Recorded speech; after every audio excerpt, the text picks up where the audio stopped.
Well, let me cut this lamp on right here. Hold on. There we go.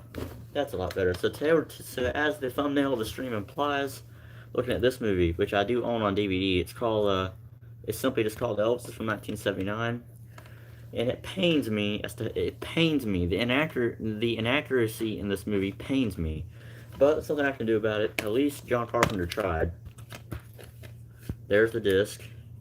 When you take that out, it just shows, his face. I mean, I thought this was an okay movie. I do like the whole. Now, I'm gonna list some of the inaccuracies. First of all, the whole thing with the Bonnie character didn't exist. That's a substitute for Dixie Locke, which is his first girlfriend.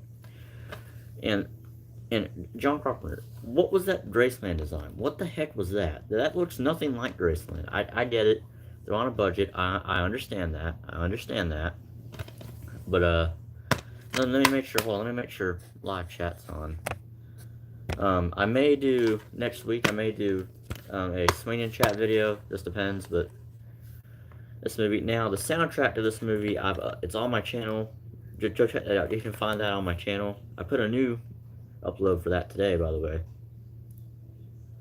There's Back to the Now, Kurt Russell does do a good job. And we have the actor who played Vernon, which was Kurt Russell's real father, did a really good job as well. There's a little bit of a breeze coming through here. I don't know why, but this live stream won't be as long as last Saturday's live stream. Thank you for those who watched that live stream last week, by the way. I appreciate that. Anyway, this movie, before we go forward, I'm gonna just a disclaimer before we go forward. This is just my opinion. I'm gonna repeat that disclaimer. This is just my opinion. But anyway, this is now. We also get to see Priscilla, the actress who played Priscilla. What was her name? Susan Hubley. Her and Kurt Russell got married after they met on this movie. And now Gladys does a good job. Now there's a scene in here where it shows Gladys dying in a hospital. That's an inaccuracy. That did not happen in real life. I'm not really sure. I think she died at Graceland in real life. Now, this is actually one of the few Elvis biopics that does not show Elvis. It actually does not go as far as Elvis' death. It goes as far, I believe, as 69, 70 is as far as it goes. But it does show some of the drama that he was involved in. Like it does show him and Priscilla's downfall. It does show we have Lisa Marie in here too. The Colonel, I think he was played by Pat Hingle. He did a good job too. There's also the childhood. Now the scene in here, there's a really cool moment here where he talks to Jesse Darren in his shadow.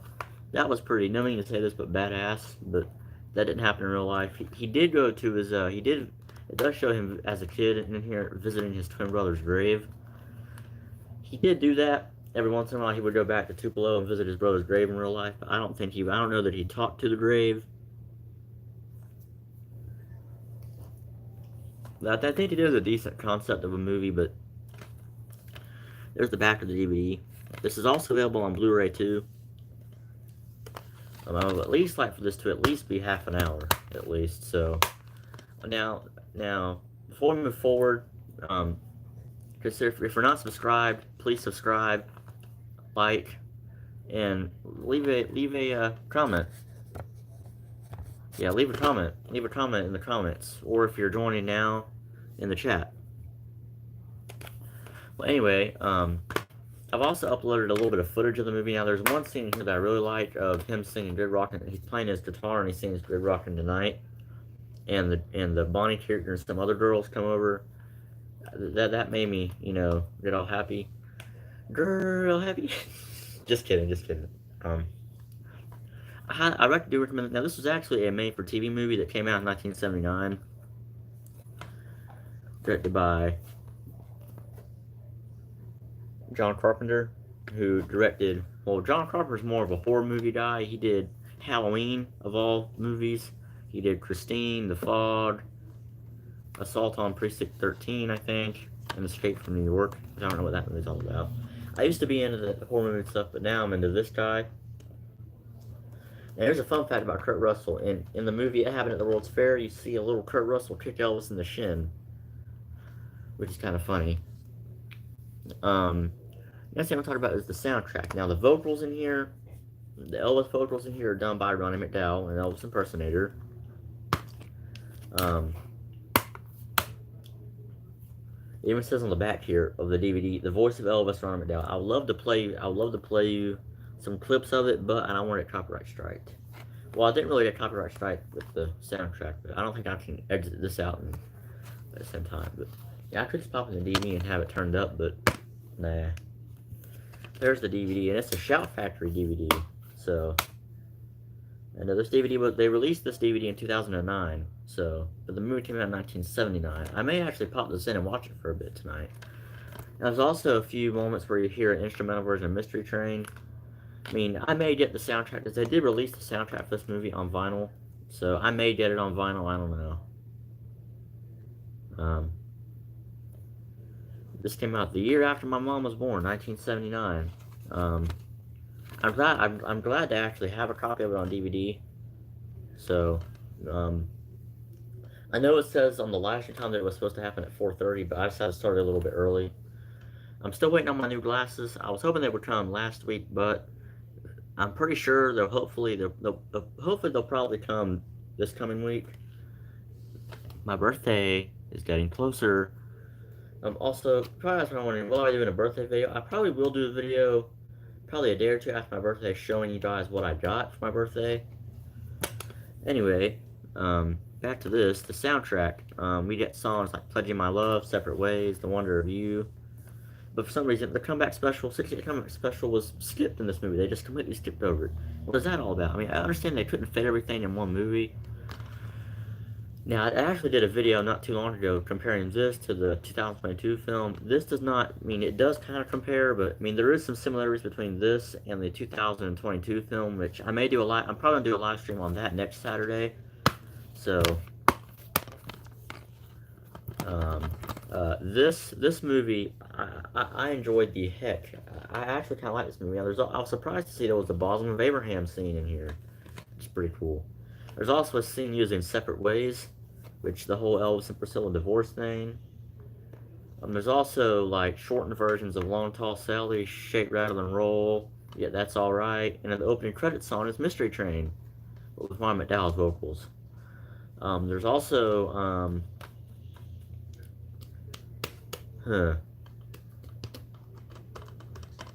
there's also a it also shows him in the army too. It does show him. There is a few scenes of him making movies as well, but I mean, this is pretty decent. I mean, it's watchable for me. I may do a. I don't know if I've already done it. I think I have done an Elvis movie tier list ranking. I think I have. I'm pretty sure I did. I know I did. Wait a minute. Hold up. Hold on. Let me go back to my channels. I think I may have done an Elvis movie tier. If I haven't, that'll be on my to-do list for videos. So, yeah, so this movie, it's the runtime, it's 170 minutes, which is about maybe an hour, hour and a half, maybe 2 hours, I don't know. It seems like it's a 3-hour movie. Now, there is another Elvis movie that I haven't yet talked about, which is Elvis and Me. That movie is a different story. That's a 4-hour long movie, and I don't like movies that are that long, but anyway, there's the disc, by the way. What the disc looks like. Now we do get some. There's also a scene in here, a pretty hilarious scene. We actually did a scene in here. We also got this. We also shows this in the 2022 film. Of him literally shooting the TV. Dude, why would you do that? That's perfect technology. Why would you waste it? Don't waste your technology. What's up? What's up? We got a viewer. This movie is a solid. It's a 7.5 out of 10 for me. A solid 7.5 out of 10. The Kurt Russell Elvis movie. Now we also get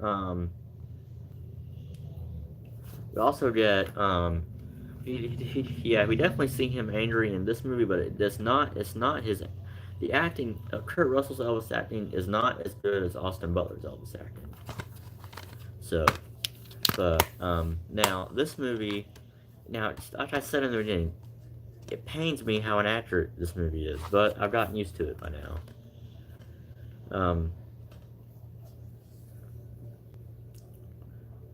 So, yeah, so this movie, I rated about a 7.5 out of 10. Now, we also get a suspicious mind scene in here rehearsing, I believe, was meant to be his California residence house. I believe his house that was in California. Um, Now, there's also a bootleg DVD of this out there, too. Apologies for the background noise. Anyway, there you go.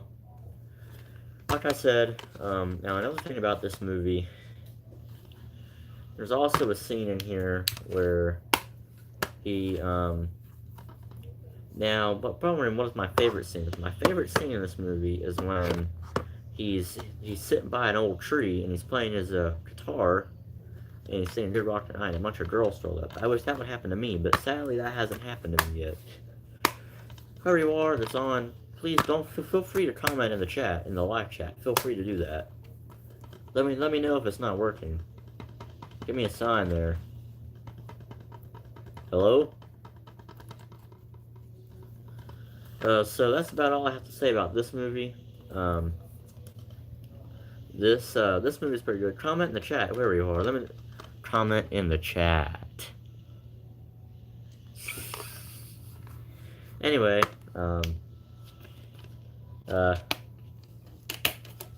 yeah. So the disc still plays pretty good.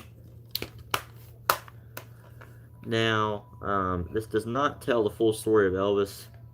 By the way, it doesn't tell the full story of Elvis. Well, that is about it for this live stream, guys. I'm about to end the stream. Hope you guys have a great rest of your Saturday. Have a great rest of your weekend. And as always, TCB.